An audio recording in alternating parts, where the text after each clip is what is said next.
ہیں بد اخلاقی کے ساتھ تو پتہ چلتا ہے کہ یہ شیر دھاڑ رہا ہے. بیوی کے پاس گئے تو بیوی کے سامنے جو ہے وہ شیروں کی طرح دھاڑنا شروع کر دیا. کمزور کے سامنے دھاڑنا یہ کوئی دلیری ہے؟ ایس ایچ او کے سامنے یا ایس پی کے سامنے تجھے دھاڑنا چاہیے تھا. وہاں بھیگی بلی بن گیا. اور بیوی کمزور ہے یا کوئی ملازم کمزور ہے تو اس کے سامنے اس طرح ببر شیر بنا کہ جس طرح کائنات کا سب سے بڑا پہلوان یہی ہے. تو یہ کوئی دلیری نہیں، یہ بزدلی اور بے وقوفی اور جہالت ہے. مصطفیٰ علیہ رحمت نے فرمایا زبان کو لگام دے لے کامیاب ہو جائے گا. دوسرا فرمایا بے ضرورت گھر سے نہ نکلنا. اگر ضرورت ہے تو گھر سے باہر نکلنا، بغیر ضرورت کے گھر سے باہر نہ نکلنا. آج پھٹوں پر بیٹھ کر روپے لگائی جاتی ہیں، حماموں پر بیٹھ کر، گھروں پر بیٹھ کر، چوکوں پر بیٹھ کر، اور ہماری شرم و حیا کا جنازہ تو اس قدر نکل گیا کہ ہمارے محلے کی بیٹی گلی کے کتے سے اتنا نہیں ڈرتی جتنا اپنی ہی گلی کے مسلمان جوان لڑکے کی نظروں سے ڈرتی ہے. آج تو شرم و حیا کا جنازہ اس طرح نکلا. آج تو دکانوں کے باہر بیٹھنے والے لڑکے حضور کا کلمہ پڑھنے کے باوجود شرم و حیا میں اس قدر بے شرم ہو گئے کہ اپنی ہی بہن، مسلمان بہن اور بیٹی اور ماں کی عمر کی جانے والی عورت کو اس نگاہ سے دیکھتے ہیں جس طرح بھوکا کتا جو ہے وہ چھچڑوں کی طرف دیکھتا ہے. شرم و حیا کا جنازہ اس قدر نکل گیا. اپنی ہی مسلمان بہن اور بیٹی کو گندی نظروں سے دیکھنے والا حضور کا کلمہ پڑھنے والا. حالانکہ حضور علیہ السلام کی بارگاہ میں ایک صحابی آئے، عرض کیا یا رسول اللہ صلی اللہ علیہ وسلم مسلمان بے حیا ہو سکتا ہے؟ فرمایا نہیں، مسلمان بے حیا نہیں ہو سکتا.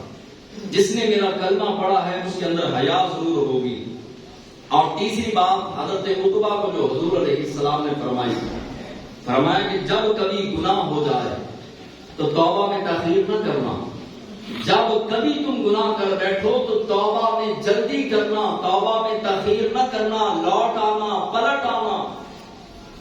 گر کے جو ہے وہ گرے رہنا بری بات ہے، گرنا بری بات نہیں، گر کے فوراً اٹھ جانا یہ اعلیٰ ترین بندوں کا کام ہے. ہم گناہ کرتے ہیں، نماز چھوڑی، بس چھوڑی تو چھوڑتے ہی رہے، فلمیں ڈرامے دیکھنا شروع کیے، جھوٹ چگلی غیبت بہتان الزام تراشی گناہوں میں پڑے تو بس پڑے ہی رہے. یہ نہ ہو کہ موت ہمیں گناہوں سے روکے. ہمیں خود اپنے آپ کو لگام ڈالنی ہے، گناہوں سے روکنا ہے. اپنی آنکھوں کو شرم و حیا کا سرما لگانا ہے. اپنی زبان کو لگام ڈال کر آخرت کی تیاری کرنی ہے. اپنے ہاتھوں اور پاؤں کو جو ہے وہ حرام سے بچانا ہے. آخری بات، نبی کریم علیہ السلام کے امت کے ایک عظیم امام. جب انسان اسلام کا بن جاتا ہے پھر اسلام کسی کا ادھار نہیں رہنے دیتا، اسلام کسی کا قرض نہیں رہنے دیتا. ہم کبھی بنے ہی نہیں اسلام کے لیے، اور اسلام کے بن کر دیکھیں، اسلام دنیا بھی اعلیٰ کر دے گا، آخرت بھی اعلیٰ کر دے گا. ہم نے اسلام کی خاطر قربانیاں دینا چھوڑ دی، اللہ کے قرآن کے لیے، دین کے لیے، اسلام کے لیے چلنا چھوڑ دیا. شادیوں سے اسلام کو نکال دیا، گھروں سے اسلام کو نکال دیا، کاروبار سے اسلام کو نکال دیا. اب مسجد میں اسلام بچا ہے تو مسجد میں بھی ہم اس وقت آنا پسند کرتے ہیں جمعے کے دن جس وقت جو ہے وہ عربی خطبے کا وقت شروع ہو جائے. حالانکہ جمعے کا مقصد یہ تھا سارے اہل محلہ آئیں، عالم اپنی عالمانہ انداز کے ساتھ لوگوں کی تربیت کرے، لوگوں کی اصلاح کرے، لوگوں کے بگڑے دلوں کو سنوارنے کی کوشش کرے. پورے ہفتے کی تربیت لینی تھی جمعے کے دن، لیکن ہمارے پاس تو جمعے کے دن بھی ٹائم نہیں. بہرحال امام محمد رحمت اللہ تعالی علیہ یہ وہ امام ہیں کہ بصرے کے بازار میں گھوڑے پر بیٹھ کر جاتے ہیں اور بصرے کے مسلمان آپ کے استقبال کے لیے کھڑے ہیں. آپ نقاب کرتے تھے، نقاب اتارا تو یہودی اور نصرانی آپ کو آزمانے کے لیے، مناظرہ کرنے کے لیے، مقابلہ کرنے کے لیے آ کر کھڑے تھے. انہوں نے جب چہرہ دیکھا امام محمد کا، یہ امام اعظم ابو حنیفہ کے شاگرد ہیں، امام محمد کا چہرہ دیکھا تو سارے کافر، سارے یہودی نصرانی ایک بار کی آواز میں بولے لا الہ الا اللہ محمد رسول اللہ. مسلمانوں نے کہا نہ تم نے مناظرہ کیا، نہ مقابلہ کیا، ہمارے امام آئے گھوڑے سے اترے بھی نہیں، نہ کوئی سوال ہوا، نہ کوئی جواب ہوا، نہ تم نے کلام کیا، نہ تم نے بحث کی، نہ مباحثہ کیا، نہ مناظرہ کیا، نہ مقابلہ کیا، کلمہ پڑھا مسلمان ہو گئے، وجہ کیا ہے؟ سارے کافر کہنے لگے ہم نے سوچا کہ غلام محمد اتنا سونا ہے، آقا محمد کتنا سونا ہے، جس محمد کا غلام اتنا حسین ہے، اتنا سونا ہے، اس آقا محمد کے حسن کا عالم کیا ہوگا؟ اس لیے ہم نے کلمہ پڑھا۔ یہی امام محمد، آپ چھوٹی سی عمر تھی، باپ کا انتقال ہو گیا، ماں نے پکڑا اور بازو سے پکڑ کے دھوبی کی دکان پر چھوڑا ہے۔ دھوبی کو کہا کہ یہ تیرے کپڑے اٹھائے گا، تیرے ساتھ مدد کروائے گا، چھوٹا سا بچہ ہے، تجھے کپڑے پکڑائے گا، صابن پکڑائے گا، لہذا آپ اسے اپنے پاس رکھ لیں، ماہانہ کچھ نہ کچھ دے دیں، یتیم بچہ ہے، ہماری مدد ہو جائے گی۔ امام محمد کہتے ہیں میں دھوبی کی دکان پہ جاتا رہا، 2-4 دن گزرے تو میں نے ایک گلی بدل کر اپنا راستہ اختیار کیا تو میں نے دیکھا وقت کے امام اعظم اپنے شاگردوں کو اللہ کا قرآن پڑھا رہے تھے، اللہ کے دین کے مسائل سکھا رہے تھے، اسلام کی تربیت کر رہے تھے۔ میں بیٹھ گیا، وہاں پر ایسا بیٹھا کہ اٹھنے کو دل نہیں کیا۔ میں نے کہا حضور مجھے بھی دین سیکھنا ہے۔ حضرت امام اعظم ابو حنیفہ نے امام محمد 8 سال یا 10 سال کی عمر ہے، کہا کہ تو حافظ قرآن ہے؟ نہیں حضور میں حافظ قرآن نہیں۔ فرمایا کہ میرے لیے، میرا شاگرد بننے کے لیے شرط یہ ہے کہ حافظ قرآن ہونا چاہیے۔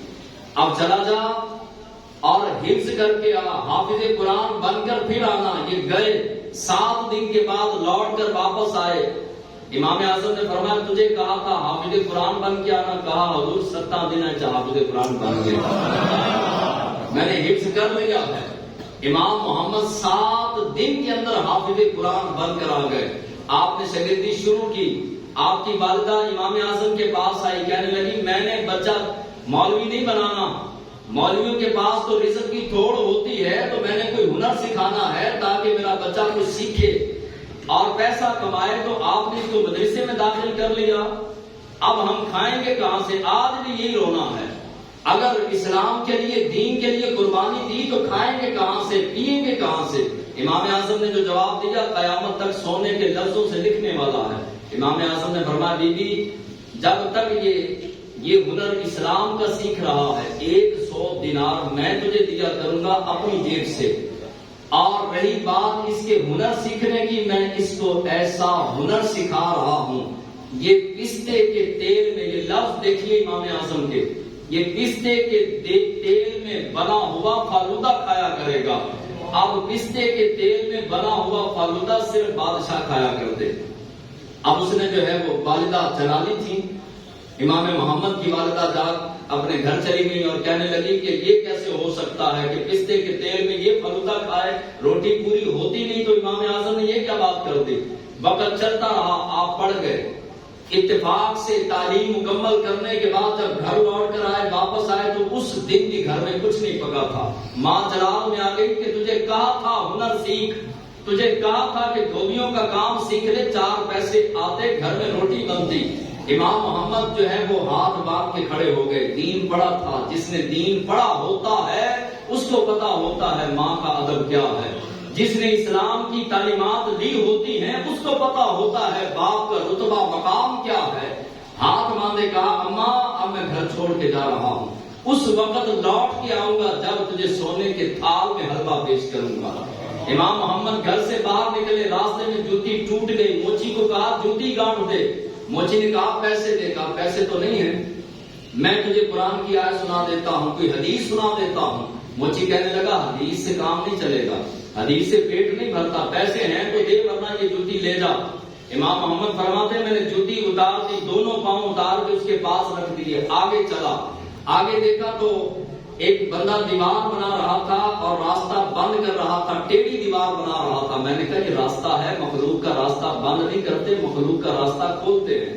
اس نے جلال کے ساتھ غصے میں آ کے کہا کہ گھر تیری روٹی نہیں بنتی اور کئی دن چولہا نہیں جلتا اور باتیں تو مجھ سے کر رہا ہے، جس دن تو اونٹ خریدے گا اس دن میں گلی جو ہے وہ کھول دوں گا، تو نے یہاں سے اونٹ گزارنا ہے، جا اپنا کام کر۔ امام محمد فرماتے میں چلتے چلتے بغداد پہنچ گیا۔ بغداد کا ماحول بڑا افسردہ تھا، غم زدہ تھا، لوگ پریشان تھے۔ میں نے پوچھا پریشانی کس بات کی؟ تو لوگ کہنے لگے یہاں کا بادشاہ ہے ہارون الرشید۔ ہارون الرشید بادشاہ نے اپنی بیوی کو طلاق دے دی ہے کیونکہ بیوی نے کہا تھا تو جنتی نہیں۔ ہارون الرشید بادشاہ نے کہا کہ اگر میں جنتی نہیں تو تجھے 3 طلاقیں۔ ہم نے سارے علماء کو اکٹھا کیا، جمع کیا اور بٹھایا تو علماء نے کہا کہ کوئی پیمانہ نہیں ہے کسی کے پاس جنتی اور جہنمی کا پتہ لگانے کا، لہذا طلاق ہو گئے۔ ہارون الرشید اور ملکہ زبیدہ پریشان ہیں۔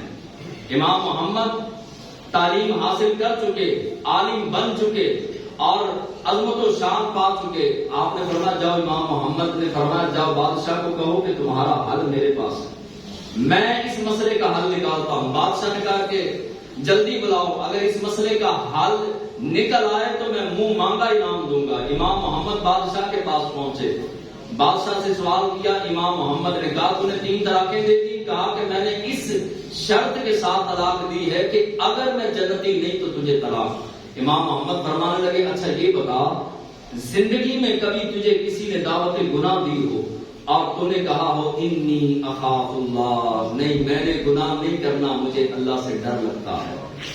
ہارون الرشید بادشاہ وہ کہنے لگا ہاں ایک بار نہیں کئی بار ایسا ہوا، مجھے دعوت گناہ دی گئی، عورت نے دعوت گناہ دی، میں نے کہا مجھے اللہ سے ڈر لگتا ہے۔ امام محمد نے فرمایا تیری بیوی کو طلاق کوئی نہیں ہوئی، تو جنتی ہے اور تیری بیوی تیرے لیے حلال ہے، کوئی طلاق نہیں ہوئی، تم دونوں رہ سکتے ہو۔ علماء کھڑے ہوئے کہنے لگے امام محمد آپ یہ کیا کہہ رہے ہیں؟ آپ نے فرمایا تم نے قرآن نہیں پڑھا، قرآن میں رب فرماتا ہے جس کو گناہ کی طرف بلایا جائے اور وہ اس وجہ سے گناہ چھوڑ دے، وہ کہے کہ مجھے اللہ سے ڈر لگتا ہے۔ عام بندے کے لیے 1 جنت ہے، ایسے بندے کے لیے 2 جنت ہے۔ اب بتاؤ بادشاہ جنتی ہوا کہ نہیں؟ علماء کہنے لگے ٹھیک ہے۔ بادشاہ نے کہا کہ 100 اونٹ لو، 100 اونٹوں کو مال سے بھرو اور بھر کر امام محمد کو دو۔ آپ جانے لگے تو زبیدہ ملکہ زبیدہ نے پردے میں سے آواز دی، کہنے لگی ایسے نہیں جانا۔ اس نے جلدی سے ایک کپڑا جو ہے وہ ڈالا اور ایک تھال پیش کیا۔ جب امام محمد نے وہ کپڑا اٹھایا تو وہ سونے کا تھال تھا، بیچ میں حلوہ تھا۔ رب کسی کا قرض نہیں رکھتا، ہم اسلام کے ہو کر تو دیکھیں، خالق کائنات کے بن کے تو دیکھیں۔ جب بندہ رب کا بن جاتا ہے تو خالق کائنات نعمتوں کی بہار لگا دیتا ہے۔